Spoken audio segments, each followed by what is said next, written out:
Pozornost mednarodne skupnosti je uprta v Ameriko, kjer predsednik Trump po napadu na Venezuelo in zajetju predsedniškega para grozi tudi Kolumbiji in Kubi, pozabil ni niti na Grenlandijo. Novinarske ekipe in protestniki pa že ves dan polnijo Manhattan, natančneje območje Zveznega sodišča, kamor so iz zapora v Brooklynu o posebnih varnostnih ukrepih in navzočnosti pripadnikov ameriških varnostnih sil pripeljali odstavljenega predsednika Madura ter njegovo soprogo, jima prebrali obtožnico, izrekla pa sta se za nedolžna.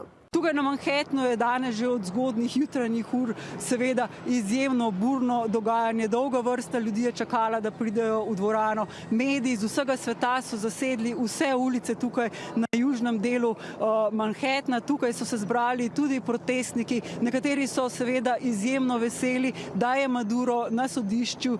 Drugi spet pravijo, da seveda ni prav, da se Amerika vpleta v zadeve drugih držav, da je napadla Venezuelo in pripeljala Madura na sojenje v Ameriko. Tako da dogajanje je burno in seveda spremljali ga bomo še naprej.